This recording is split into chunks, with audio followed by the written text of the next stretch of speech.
Good afternoon and welcome to actually the first of the year, the first next after LinkedIn live stream of the year. We're grateful that you're with us. I'm joined by my good friends, Courtney Cruz and Justin Beasley. I'll let them intro themselves here in a moment. But as folks are joining, I would love for you to go jump in the comments, whether you're on LinkedIn or you're on YouTube, and let us know a couple things. Number one, we'd love to know who you are. Secondly, what organization are you from? And third, where in the world are you tuning in from today? So feel free to go drop that in the comments, either on LinkedIn or on YouTube. We'll see all those come in, and maybe we'll give you a shout out. While they're doing that, Courtney and Justin, I'd love to hear about you. Courtney, why don't you start us? Who are you? Why are you here? Hey, I'm Courtney Cruz. I'm the Executive Vice President at Next After. I have the privilege of getting to work with nonprofits every single day to help increase their names, donors, and dollars. And I'm excited to be here because we just got through the busiest and what I think is the best season of all, year-end giving. So I'm excited to join you all and chat through what we've seen and what we've learned and what do we do about that this year. So yeah, well, we've got a ton on cover, both on the data side and a few experiments we're going to walk through. Justin, welcome. I think you're making your LinkedIn live debut today. At least that's my understanding. So tell us about you. Tell us about Avid. Yeah, so I'm Justin Beasley. I'm the Vice President of Data at Avid. And Avid really exists to bring donor intelligence to the masses. We want to be able to make sure that we can talk to our donors, build relationships, and take all of this data that lives everywhere, get it all in one place, aggregate it, and be able to actually put it to work. And so much of what we strive to do is not just let data be an academic exercise, but actually put it to work to help organizations grow and have a bigger impact. And so it's kind of our goal. I come from a lot of time in the nonprofit space, a lot of time, analyzing data and working with data. And the reality is it's really hard, and we're trying to make it easy. So that's where all of this data we're going to be looking at is kind of born from. Amazing.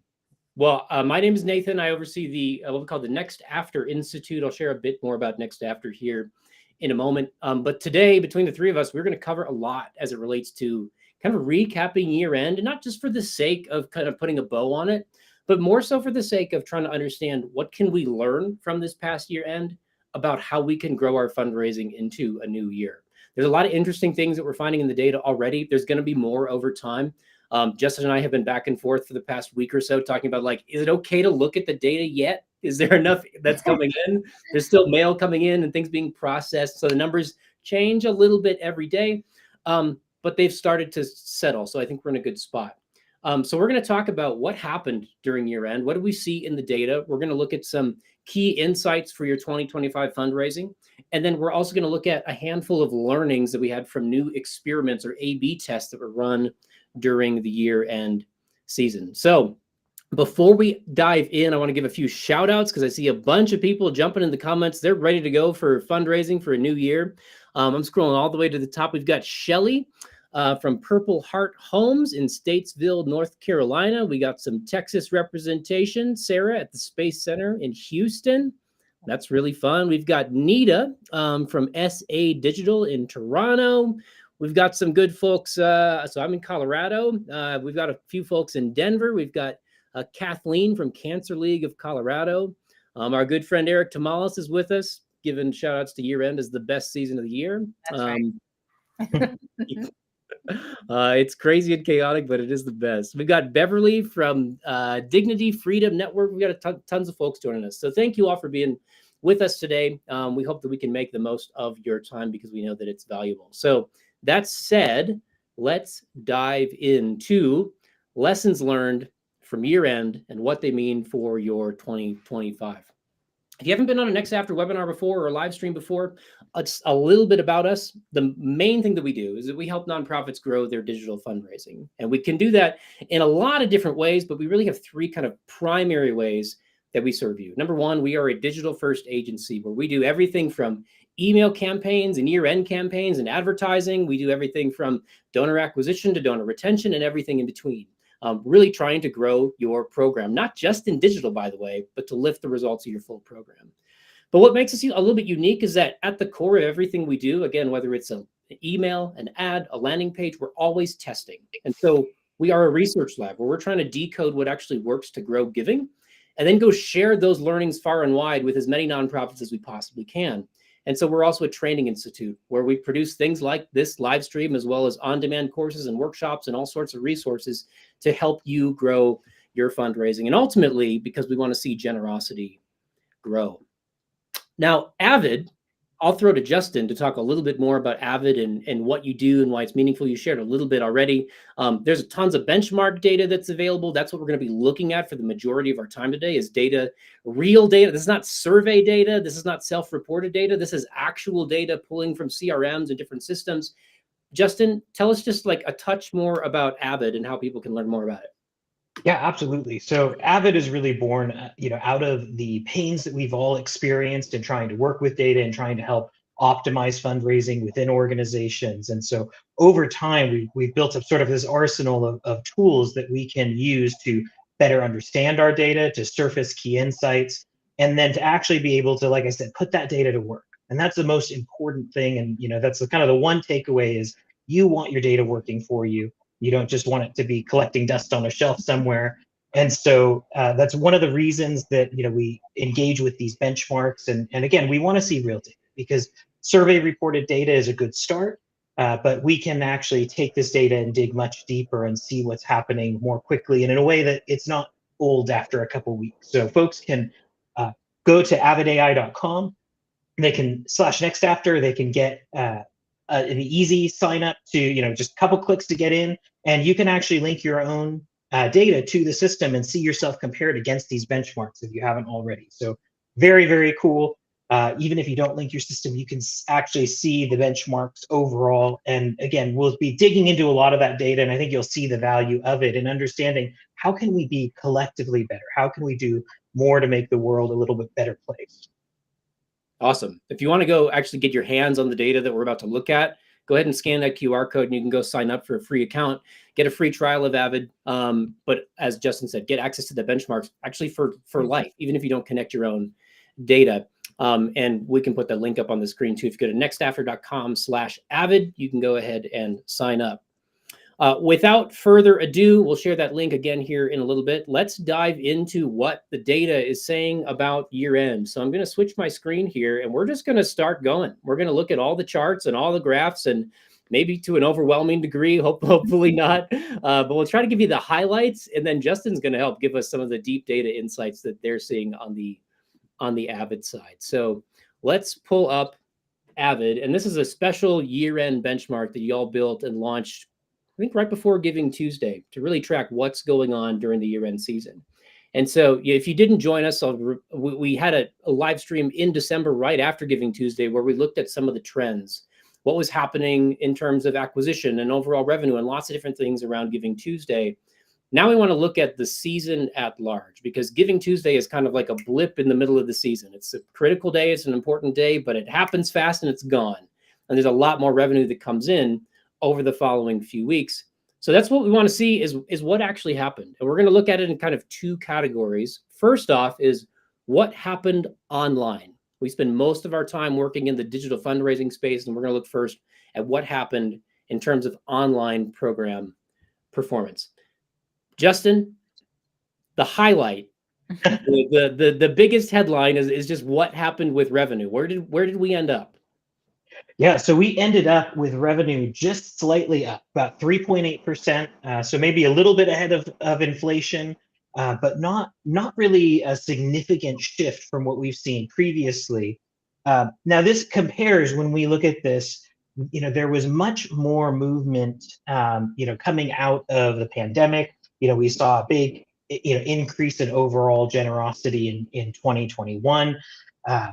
22 we saw up about 50%. But last year we started this cycle where things have been fairly flat. Revenue was almost even year over year last year end, and we saw the same thing this year. Modest gain, 3.8% that we're seeing for overall online digital giving. Now, when we take that apart a little bit, the trends that we've seen historically can be overly influenced by major donor gifts because this is a time of year, especially where we do see major donors give significant contributions, even digitally. And so, with that, there is some skew there, but for the most part, what we saw was, modest gains across all giving levels, but at broad base, sub $1,000 gift donors, we only saw about a 0.9% increase. And so pretty much status quo, very even to what we've been seeing. Yeah. It was something that, Kevin from Avid joined us on our last webinar when we talked about Giving Tuesday, and he pointed out this giant, jump in giving and in revenue that happened in like that year after COVID. And while like you look at the past 3 years and it may feel like a bit depressing of like, oh, giving dropped by 50% and then it's been flat. There was a 145% jump in revenue that happened in 2021. The idea that you could maintain that forever is kind of pie in the sky. So to see that it hasn't like fully come back down like to where it was in 2020, if you go look at that 5-year trend, is maybe a bit more encouraging. That yes, 2022 came down a bit, but then we've kind of plateaued and we're maintaining from there.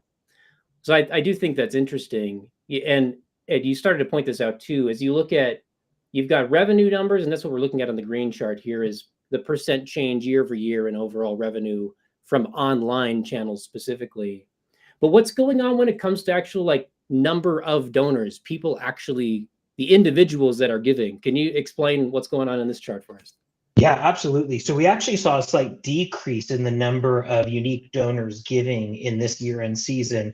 Again, even smaller than what we were seeing, about 0.5% shift in overall donor engagement during this time period. So donors were down slightly, revenue was up a little bit. And this is actually the same trend that we observed going into Giving Tuesday. And as we reviewed through that data, and so it's interesting to see that that's kind of held throughout the year. That doesn't always happen. Sometimes we see a big shift between Giving Tuesday and the end of the year, but this has actually been a pretty consistent trend. Now, as you pointed out before, engagement has been up the couple of years prior.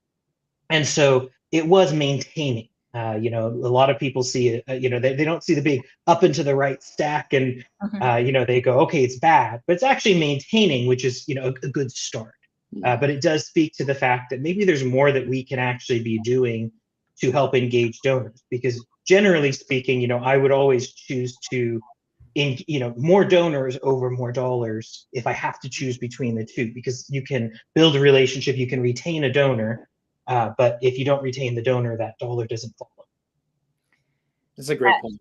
Justin, I just might add in here, and I would have maybe even start this conversation saying, a lot of times we look at year-end, and rightfully so, that because it brings in so much revenue, as like this is the measurement of success for our program. And again, it brings in this large, spike in revenue. Some of it, what's the stat, Nathan, that we constantly use, and or maybe even Avid has had this during the Giving Tuesday stat of like the percentage of revenue coming in for organizations at year end is wild. But as important as it is, as much as I know and think that it's the best season, it also doesn't happen in a vacuum. And really year end is kind of this like, I don't know, the Super Bowl, since 'tis the season almost. Here we are going into that season officially, but 'tis a season for like the Super Bowl of giving is year end. But if we're not actually building those relationships, Justin, you said this about retention, is we've got to build relationships to retain. We also have to build relationships to ask. We tend to think that donors just give, transactionally. There might be some of those donors who think of it as a transaction, but really fundraising, giving is about relationship. And so you're going to give to organizations that align with who you are, that you believe in, that you trust. And if you don't trust them, you're not going to give. And so trust starts with building and fostering that one-on-one human connection. And so I would just say that is a critical part, is that your year-end success for 2025 starts today, or maybe January 1st, a few weeks ago. So if you haven't started thinking about like, what does this year look like for me? Where do I want to be at the end of this year, at year end, that I can come into this this webinar next year and be like, yes, like what a successful campaign, and we're pumped. Well, that all starts now. Like, what are the strategies that you're implementing to actually build an email program, to build relationship strategies as these people come on file, so that you can go to them with the ask? I love it. And I think we're gonna see that, like everything that you just said, continue to be supported as we dive deeper into the data, because there's some interesting trends around what's happening with acquisition during the year-end season that maybe is cause for alarm for those that put all their stock in year-end to be this magical season to just activate new donors. So we'll continue to press into that. I will pause for just a moment. So those who are listening and joining, if you've got any questions or comments or thoughts just as we're going through today, if you want us to pause and dive deeper into a chart or a question, just drop that in the comments, and we're watching all those that come in. So feel free to drop any questions and comments you have, and we'll keep an eye on those. I want to scroll all the way to the bottom, so bear with me as we scroll past a bunch of really interesting data, but we're going to jump to these couple charts real quick, because as we're seeing some of those changes in like number of donors, we're trying to understand where revenue is coming from.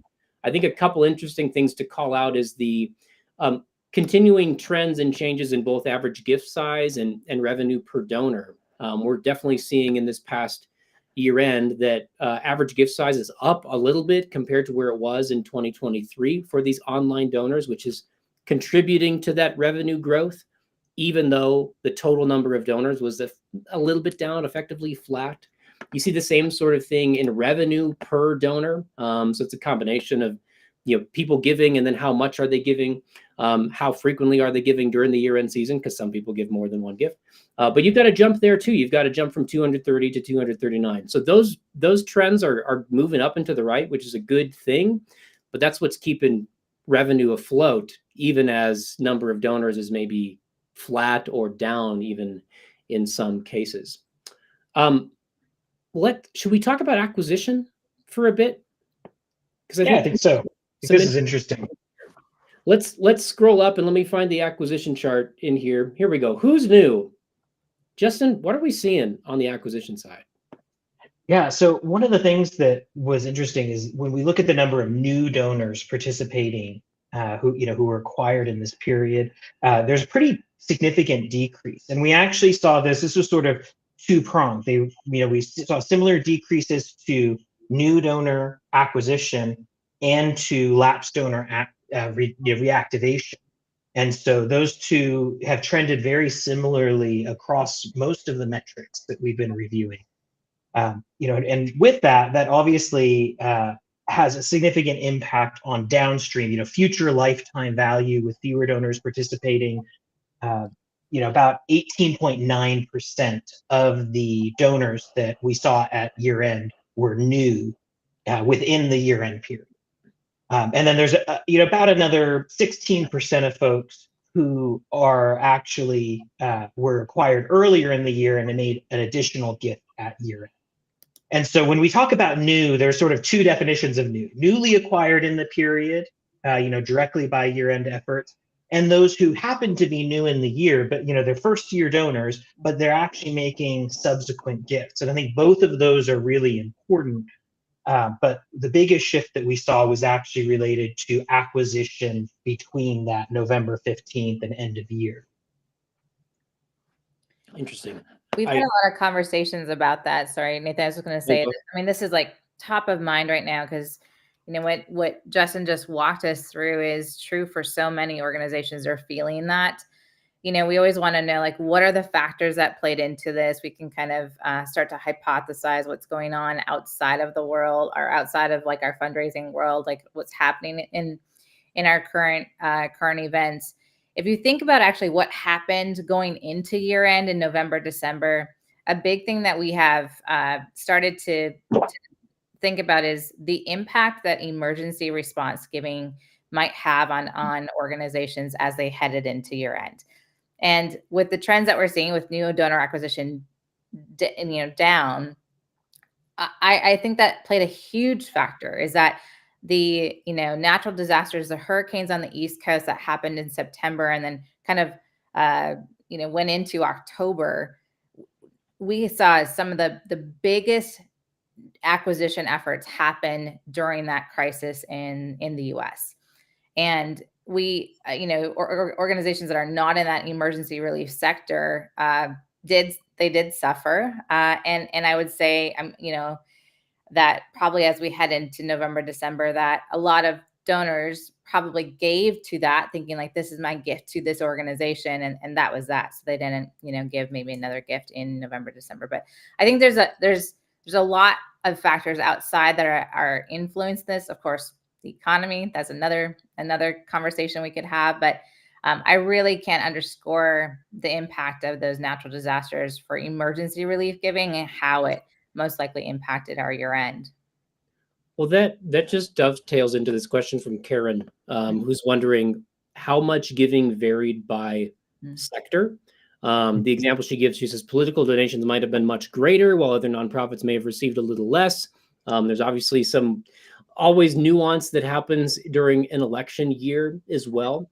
Justin, I know you were diving deep into kind of vertical splits on all this stuff. We probably don't have time to get into all of that, but what are some of the highlights that you saw as you're looking at how year end went for various verticals?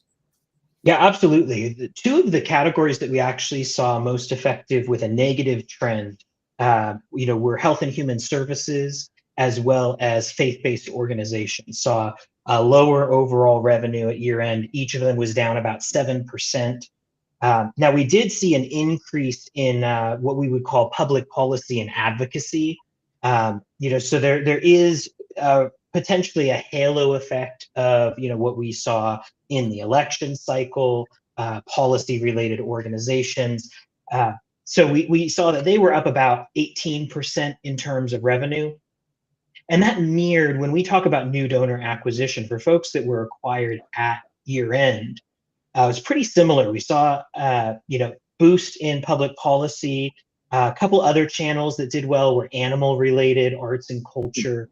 But again, we saw lower new donor acquisition, especially impacting health and human services. So, when Courtney talks about things like, disaster response, that may have sort of taken some of the wind out of the sails going into year end, like she was describing. The data would seem to support at least some correlation.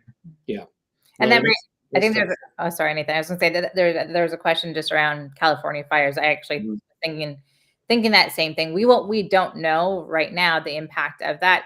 My guess is that we might see a similar response. Going into someone's maybe fiscal year end, if it's in March or June or whatever that looks like. And I think it's a little bit too far away from year end to have an impact on that. But I think that's something that we need to wait and see. What I will say to that is, as an organization, you can do some of that homework now to actually understand where are your current donors at? Where do they live? I work with one organization who a lot of their donors are on the East Coast, and they really felt the impact of the hurricanes on their year end because people were giving. And now they really don't have a lot of donors in California. Yes, it might impact new donor acquisition, but the likelihood of their donor base to maybe support causes there versus, something where they're not living, then, I think that's important to understand about your donor base. Like, where do majority of them live? Do you think that we might see an impact because of where that crisis is happening? Yeah, that's a good point. I think this also is kind of a call to empathy as well, where we know that we have donors that in areas that may be affected by different things, and this is the importance of having that data available and being able to reach out. Maybe considering how you're addressing those issues in your strategy. I know the Next After team has done a ton of testing in that to make sure that we're not tone deaf in how we're engaging and responding. While we may still need to raise funds for our organization, we may also need to acknowledge the context of the people that we're serving. Yeah, there's so much nuance when you're getting into all these verticals and locations and all that sort of stuff. I will just make a quick plug here. That is some of the beauty of this tool as well. Is if you go sign up for these benchmarks, you go connect your data, you can also go filter some of this data by the vertical that you're in. So you can compare just to animal related organizations, just to public policy organizations. You could even do some splits on revenue as well to get a little bit closer and more dialed into, okay, I see what happened like across the industry. What happened with organizations more like mine? So that might be something beneficial for those of you that want to dive deeper. Might be something good for you to check out. I do want to call out, I want to get to looking at kind of all channels here in just a moment. But before we go there, I want to call out, and bear with me as I scroll through a million charts. One big milestone that happened this year. Justin, do you want to do the honors here? I think you know where I'm going. Yeah. Yeah. So one of the things that we saw is for the first time when we look at the number of year-end donors participating and the channel they were acquired in, this is the first time that we saw that online acquired donors accounted for over half of donors who are active at year-end. So we're not talking about the channel that they gave in, and they may have actually given in multiple channels, but we're talking about that original channel of acquisition. And so this is huge. You can see it's been a very consistent trend. There's that little outlier in 2020 where obviously huge amounts of new donor acquisition. A lot of people were giving online and not mailing gifts like they usually would. And so there was sort of that spike, but this is really continuing the trend prior to 2020, where we've just incrementally seen that online acquired donors, regardless of what channel they actually give in, those who made their first gift online are now over half of the donors you're talking to. And for a lot of larger established organizations, especially if you have something like a direct mail program, we've seen that may not mean that it's over half of your revenue. But what we found is that a lot more organizations are able to acquire donors inexpensively digitally and then engage them across multiple channels, which is, by all the data, the best possible way to engage with folks. But I think that is a big milestone, especially because we tend to actually see online acquisition as underreported. A lot of organizations don't tend to track it as closely as they do with their offline sources. And so I would say this is likely actually underestimating that proportion. But that's huge, and speaks to the ongoing sort of tectonic shift that we're seeing in the space, where digital is now actually driving a lot of these programs. Where's your confetti cannon, Nathan? Yeah. There has to be a button somewhere in here to shoot confetti. Our tech friends behind the scenes find it. Feel free to fire that off whenever you can. Yeah, pretty interesting stuff. And it has, to your point, Justin, huge ramifications for how we view our fundraising as soon as this year. Like, this isn't like some, upcoming future in the next 5 years. We'll see this bit, like we're living it. The shift is happening. The shift has happened. We said at the start of last year, we produced a what we call a digital first fundraising benchmark, where we're trying to look at what's happening with organizations that are making an intentional investment to grow their program using digital as kind of like the first point of contact, if you will. And a lot of those organizations are on pace for online revenue to eclipse offline revenue within the next 4 to 5 years. So like that shift we're living that shift right now. And that's a huge, huge milestone along the way. I want to jump, because you mentioned multi-channel, I want to jump to kind of the all channels report here. The story overall, I think, is a little different. If we're going to go bring in offline, Justin told me to make this caveat because I do think it's important. I said it up front. There's still mail that's coming in and being processed. So these numbers might shift and tweak and change a little bit over the course of the next 1 to 2 weeks here. But again, it's kind of starting to settle. I think it gives us a good picture of where things are at. I'm going to let all of you on your own dive into all this data, but there's a few things that I do want to call out. One that I saw off the top is recurring giving. I think this trend is really interesting to watch, and how steadily the growth has been just going up and to the right in terms of the percentage of year-end donors that are giving their gift via a recurring gift. Courtney, what are you seeing as you're working with organizations day in and day out? Is this an intentional strategy to try to move towards recurring giving? Is it just happening because that's kind of naturally where people are wanting to give their gifts?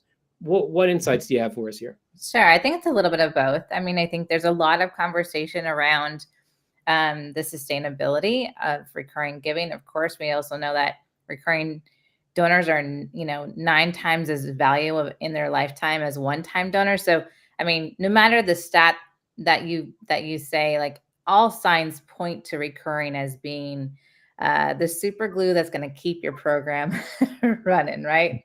And I'm personally passionate about it, but within organizations, it's a desire that so many people have. I think the big thing here is a lot of folks will raise their hand and say, like, I don't know where to begin or what to do. And I just want to encourage you to, again, like, start today. Like, think about how to approach recurring as a priority for your organization, and not just like something that you want to try.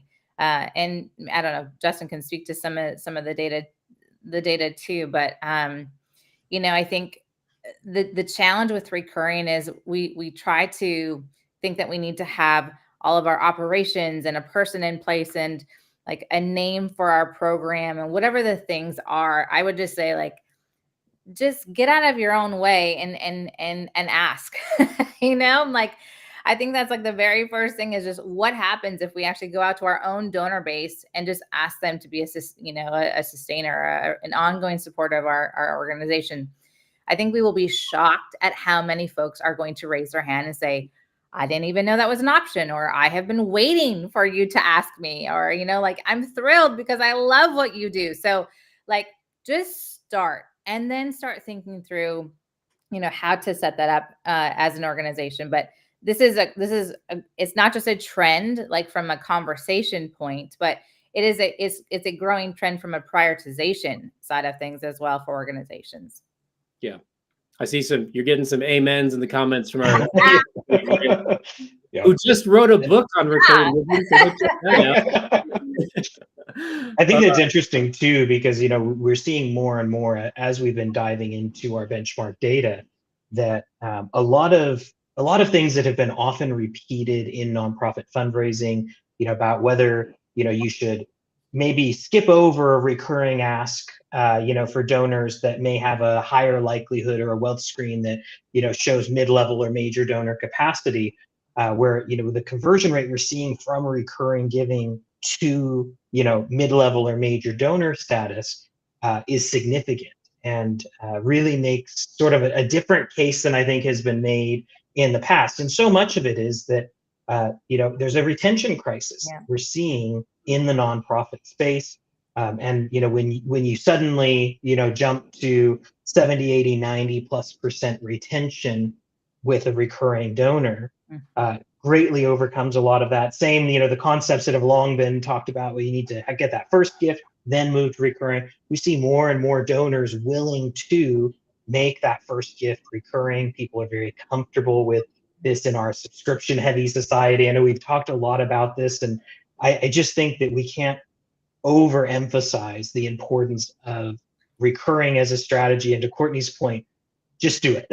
Just get the ball moving forward, optimize along the way. You'll learn some things, but in so much of our experimentation, we found that people have agonized over the naming of a program and things like that, and often debranding it is actually going to get better results. The things we spend time on as fundraisers, because this is our life, isn't actually in alignment with what matters to our audience, which is they just want to have a bigger impact. You got it. Justin, I'm going to throw a stat out there that is maybe one of my favorite stats that I've ever seen and that I have ever pulled from Avid. And it is this: you actually hinted at this, their likelihood to upgrade to mid and major. A recurring donor is 1,100% more likely to upgrade to a mid and major donor than a one-time donor. 1,100. That's 4 numbers in that percentage. We talk about these like, three number percentage increases in our experimentation. I'm talking 4. 1,100% more likely to upgrade to mid and major. So if that doesn't say it all, I don't know what would. Wish I had a big flashing slide to put up that just says 1,100. No one misses that. We've got to get some animation. Okay, we'll fix it in post. Yeah. Here, hang on, I'll figure something out as we're. All right. Look at this. That's how much. 1,100. Yes. Next time we'll have the soundboard out. Okay. Oh, amazing. Well, I want to talk about multi-channel for just a moment as well. Justin, you alluded to this a moment ago. The data here, at least to me, is really, really interesting.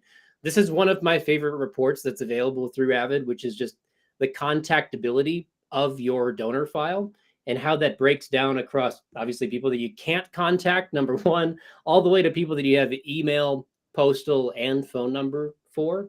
Um, Justin, you mentioned like, you might acquire someone in one channel, but they give through another channel. But if you're cultivating in multiple channels, it has the potential to increase their value. And we're seeing that played out in the year-end data. You can see the big jump if you, and all these, these labels run together, but this one is for people who you have their email, their postal address, and their phone number for. Obviously, they're probably not giving in each one of those channels. They're probably not giving to the email and then responding to the SMS or the voicemail that they got, and then also sending you a check in the mail. But their value is going up significantly. You look at like an email only donor or a postal only donor, their value is about $64 or $63 during that year end season. You add in a second channel, you've got like $71 for an email and postal contact, 68 for email and phone, 77 for postal and phone. Add them all together, and you just continue to see the value of that person grow because you can cultivate them in the channels that are in front of them. I think it's to our folly as fundraisers that we found ourselves in this world where donors exist as a channel, and that's it. My online donors want to hear about this in this way, and my postal donors want to hear about this in this way, and there's no in between. I'm clearly about to get on a soapbox about all. I'll bring myself back, but that's something I'm passionate about. I know is something that all the organizations that we're working with between Avid and Next After are intentional about trying to invest in and grow, is that multi-channel communication. Courtney, anything you'd say about just utilizing kind of multi-channel approaches as we start this new year? Yeah, I mean, candidly, I don't care where they give. Just to be honest. And again, we get in our own way. This all goes back to like we're always getting in our own way because we wanted to have this like nice cookie cutter thing where like offline gives offline, online gives online. Like people are going to give where they want to give. The benefit of these additional channels is exactly that they're additional touch points for us. I don't just consume content in one way. I'm not only consuming, content through my email address. I'm consuming it everywhere. I mean, every single day. And so as fundraisers, if we start to think about our donors in that same way and like that's how they think and work, it's like that's not how humans are. And so we've got to use all of those touch points and think about what each of those channels is for. That doesn't mean like email should only be for asking and phone should only be for stewarding. No, we've got to diversify what the messages are in each channel, but we need to be in each channel talking to our donors in a very, very specific way. Now, there are certain channels that are more effective at converting donors, versus others. We know this. But the goal is, again, going back to at the very beginning, relationship and trust. If you're going to connect with me through the phone, and then I get an email in my inbox that asks for a donation, I'm so much more likely to say yes than if you're just constantly coming to me through email and asking, or maybe if that's the only channel of communication. So I would just say like, we've got to diversify our message. We've got to diversify the channels that we're communicating to people with. Because they are, and the data shows here that they're not only more likely to give, but they're more likely to give generously. Yeah, it's huge. Something I'd add to that too is that when we think about channels, we often think about the channel of solicitation, the channel of giving, but the reality is that there's also a lot here in terms of the value of how we can engage with donors. So even if you want to engage with someone digitally, let's say you want to do, whether it's cultivation advertising or solicitation advertising, if you have a physical address or a phone number, you're much more likely to match those donors over just an email. And often the silos that exist within our organizations, within our data, they end up being reflected in the execution of our program. And what ends up happening is, we actually have more contact information for someone, but it doesn't exist within that channel manager's domain. And so now the data that we're feeding into an advertising platform to build an audience isn't as good. And this is one of my favorite things that we do on the Avid side, is just pulling that data together. And we found that by being able to consolidate that and actually have a full profile of that donor, we can decrease costs per action in advertising, by 50, 100, 150% in some cases, just because we actually are more likely to be able to have that relationship with that individual. And same thing, that then improves lookalike audiences and all the rest. And something we've just done so much testing into, but we have to think not in our channel manager silos, but actually, how do I build a relation? What's the best way for me to engage with this donor and get creative? Try new channels. And even if we're just starting off in earnest, evaluate what do we have, how do we get it all in one place, and make sure that that data is in the systems where we can actually act on it. As came up earlier, talking about the wildfires. It doesn't do any good if I know that someone is in Southern California if I can't actually, send them a message, check in, build that relationship. And that's something that in, major donor, mid-level fundraising, no one would ever think to, not call and check in. And so we want to do the same at scale. Yeah. That's great. I love it, Justin. You're breaking down silos live on this webinar. It's fantastic. Justin, can you bring us home here? There's tons of data in here. We can look at mid-level. There's some growth there in terms of your value of mid-level donors at year end. There's growth both on the major side as well. But if you go look at the total picture, you want to tell us what's going on revenue-wise? Yeah, absolutely. So far we're seeing a fairly significant 17% decrease.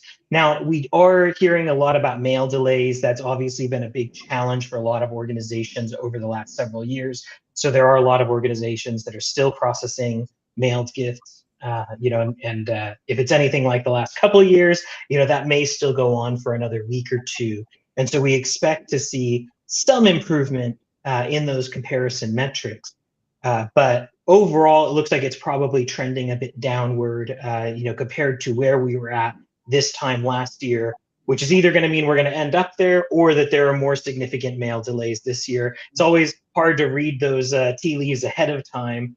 But from what I'm hearing so far, most organizations are describing mail delays similar to last year. So we expect that we'll probably see things end up a little bit behind, especially at the broad-based level.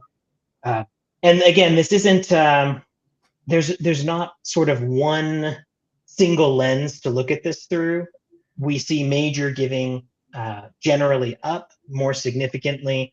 Broad-based has been much flatter during these periods and down when we incorporate the offline channel. And so, we're hoping to see a little bit more impact catch up there, but we do expect that this will end up down for the year. And that's something that I think that maybe there's an indication there that as we see an increasingly online acquired audience that is engaging at year end, it's possible that maybe we are not necessarily rising to meet them and engage with them appropriately, both for cultivation and for actual solicitation in the online channel. Yeah, that's a good word. There was a question that came through. Would you define how Avid is defining broad base, mid-level, and major? Great. Yeah, great question. So the way that we look at this is we have chosen to set, because it's a benchmark, normally in Avid, we customize to every organization's giving levels. In a benchmark, we obviously have to choose one definition, and we cheated and chose two. So switch between looking at data based on the largest gift, which is what a lot of organizations do. A lot of people call that HPC, or highest previous contribution. And so that's looking at the largest gift. So the thresholds are gifts under $1,000. The largest gift under $1,000 would be broad-based. 1,000 to cent under 10,000 would be mid-level, and $10,000 plus for largest gift would be that major donor. And similarly, we use those same thresholds for the benchmarks for HAC, which is highest annual cumulative. So whereas HPC is largest gift, HAC is largest year. And so a lot of organizations look at their data that way. has some benefits in terms of normalizing recurring giving is a good example. If someone's giving you $100 a month, that's $1,200 a year, but it's not going to show up as a more significant donor in that largest gift lens. And so we give you the option to switch between those so you can find something that's a little bit more similar to how your organization typically reports. But in all cases, we use kind of the $1,000 and $10,000 thresholds as a way to kind of normalize this data and give you an idea of who's engaging. Gotcha. Thank you, Justin. And I do see there's a question here, a couple questions like, well, what's the difference between this green chart we're looking at versus what we saw in revenue when we first started? What we first looked at was just what happened online, what happened with online digital giving. This green chart is looking at all in, all your mail channels and your online channels, everything all together. We're seeing the overall trend is down, even though we're seeing, generally speaking, continued growth in the online channel. So there's kind of a mix of results that are happening, which should inform where we're going next, which is what do you do with this information for 2025? How does it apply to your fundraising? So I have a few kind of quick insights from me, and I'll let you both can kind of speak to your own insights you want to pull out from this as well. A few things that I just came to mind as we're kind of going through all this data. There's really three things I think are critical to keep in mind as we approach our 2025 fundraising. Number one, your ability to contact your donors across multiple channels is not just something that sounds nice. Oftentimes we talk about omni-channel marketing or multi-channel marketing, and we just talk about it in a sense of like, wouldn't it be great if we could reach more people in more channels? According to what we just saw, even just in year-end data, it has a one-to-one correlation, a direct impact on your possibility of raising more funds in 2025. So as you're making your plans for this year, that has to be a primary strategy. Number one, making sure that you have the ability to contact your donors across multiple channels. And then secondly, actually building a cohesive strategy for how are you going to do that in a meaningful way. We could talk all day about what those strategies can look like. But that's idea number one from Nathan here. Number two, donor acquisition has to be a steady and a year-long effort. A lot of people put stock in Giving Tuesday specifically, but also in year-end as a whole to be this big kind of like catalytic acquisition event. And what we saw this past year is that might not be the case anymore. We'll see if that holds as a trend, but acquisition can't just live in this one kind of high urgency moment. It has to be a sustained strategy throughout the year. My screen disappeared for some reason, so I'll go ahead and reshare it. And then I'll let Courtney and Justin, you guys can jump in on, what are you seeing? What would you recommend for people going into a new year? The third thing I pulled out is, again, that year end is just part of the picture. And sustainable growth is going to come from a sustainable strategy. We can't just look at these kind of catalytic moments. They're really important and they're a key ingredient in your program, but they're just kind of a snapshot or a flash in the pan. And we have to make this investment in ongoing acquisition, ongoing cultivation, ongoing retention efforts, all those good things to go build that human relationship with people all the time at scale, oftentimes in an automated way, but we have to put those plans together. Courtney, as you're going through all this data, some of this maybe you're hearing for the first time, some of it you've been living with clients for the past few weeks as you're unpacking what just happened. What are you recommending for people as they step into 2025? Yeah, it's a loaded question. Thanks, Nathan. I mean, everything, your key insights are exactly it. It's like, look, we've got to continue to focus on acquisition.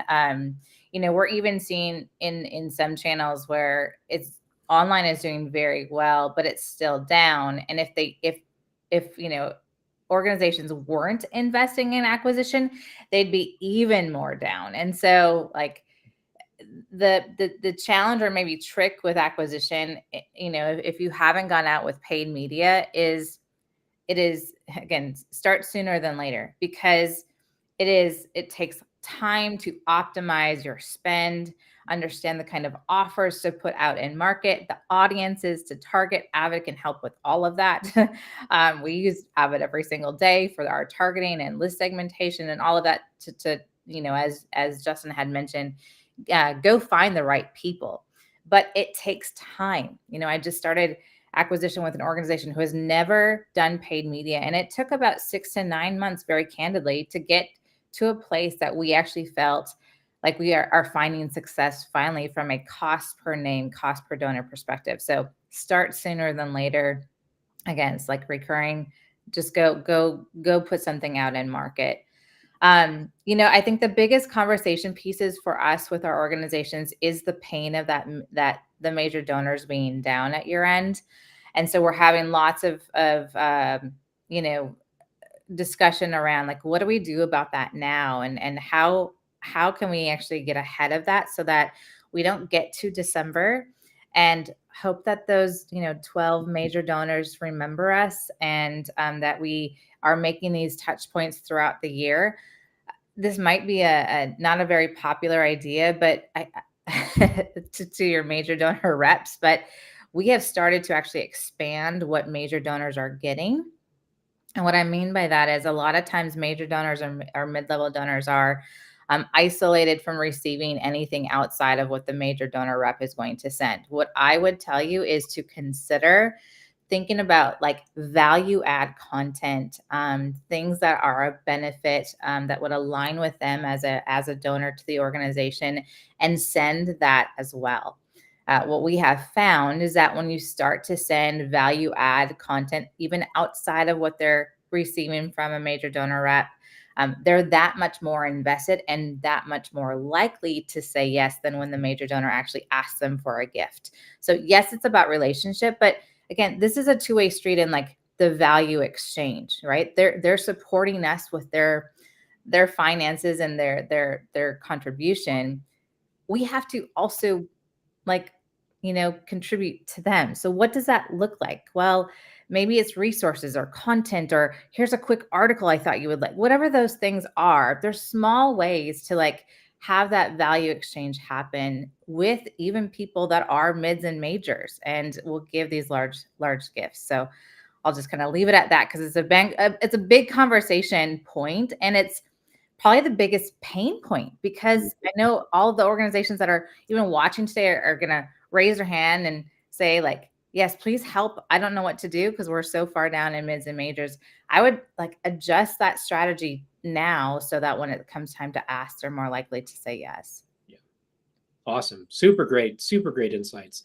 I know we were hoping to have some time to dive into some experiments. We probably won't have that today, but we'll be dripping out new experiments week over week. If you're on our email file, you get what we call Winston's Weekly, which is a weekly test insight. So we'll start plugging in some insights from year end here shortly.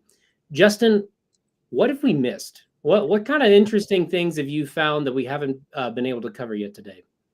Yeah, so I think that one of those areas is just that sometimes it's helpful. Again, this is a big time of year, as Courtney referred to, the Super Bowl of fundraising. But when we look and compare where we ended up at year end to the last 12 months, we actually see that there's sort of a shift. Overall, past 12 months, we actually see that overall revenue is down about 3.6% for organizations. Online and offline mirror pretty similarly within that. And so we actually made up some ground at year end compared to the past 12 months. And again, there's a lot of different factors going on there and that are affecting verticals differently. But we also saw that the number of donors engaging with organizations was actually up, and yet it was down at year end. So there's a very interesting, I think, almost this gap between the people that we're engaging with and cultivating during the year and how we are executing within year end. And I don't think that is specific to year end.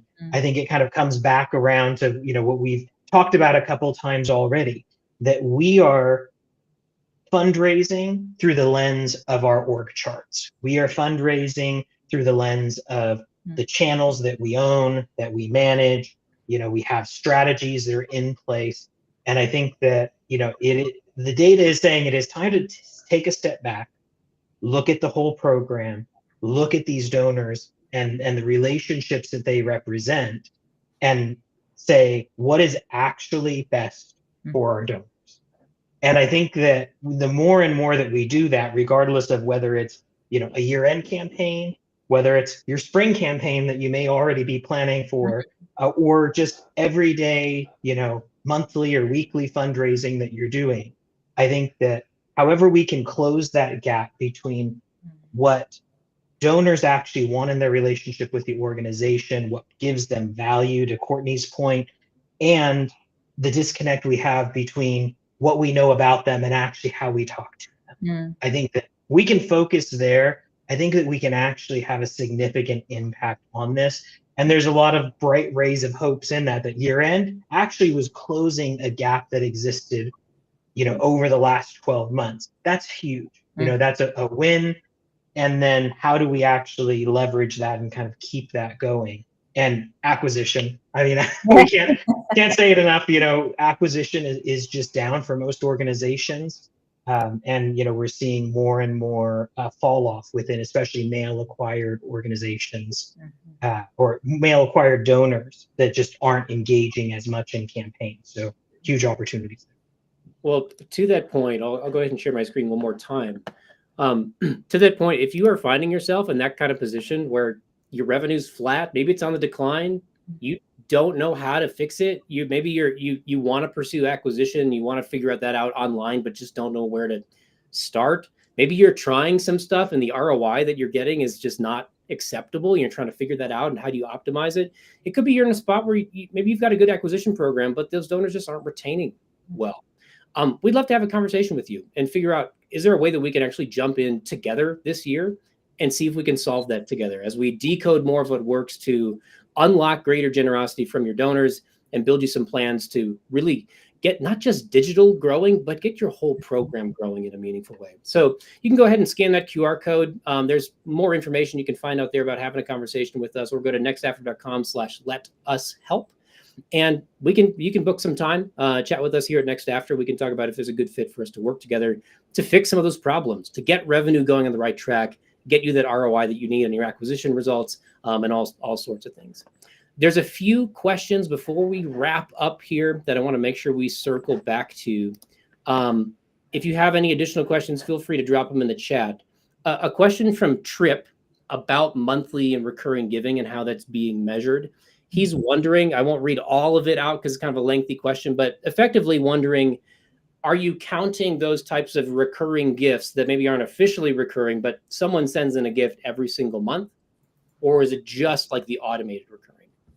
Yeah, it's great. It's a great question. So we are looking at automated recurring donors, and we see that there are some differences in what we would call like a self-managed monthly donor, someone who's going to go on, they're going to send that check in every month. They will retain at a higher rate than an average one-off, or what we call an episodic, occasional donor, but nowhere near the level that we see of an automated monthly donor. We also include anyone who gives at a monthly or higher frequency. So some organizations, for various reasons, do a bi-monthly, weekly option, something along those lines. We will include those. We find that their retention metrics are very, very similar to monthly giving.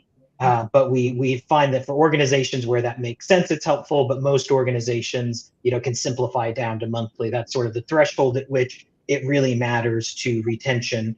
Whereas if you start looking at semi-annually or things like that, we just don't see the same impact. Gotcha.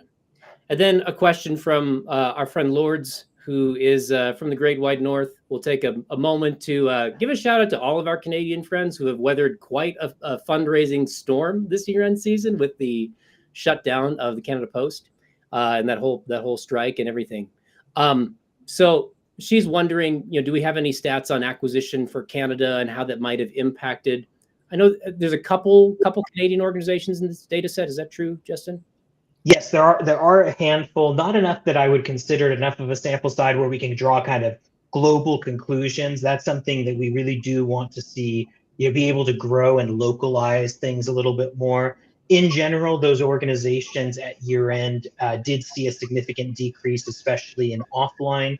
And I believe that when I pulled those numbers, we saw about a 5% decrease in digital during year end as well. And so there may have been some halo effects there. Now, could be too that, you know, those gifts are eventually going to come in. You know, hopefully those organizations will see some catch-up giving here in January.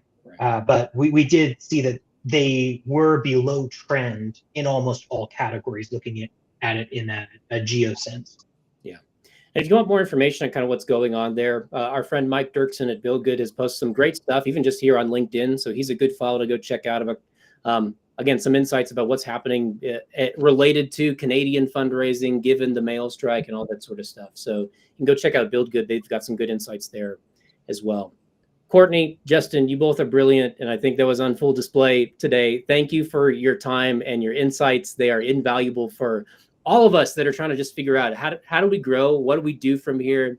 How do we set ourselves up to have the best 2025 possible? So thank you on behalf of all of our listeners today, all of our viewers today. We appreciate you both. To those who have joined, who are either watching live right now or going to watch the recording in a little bit, thank you for your time. Thank you for spending an hour with us. And we are rooting for you as you kick off 2025. Again, if we can help you in any way, feel free to reach out. We can always have a conversation. Until next time, we wish you the best of luck and happy optimizing. We'll see you later. Hi, y'all.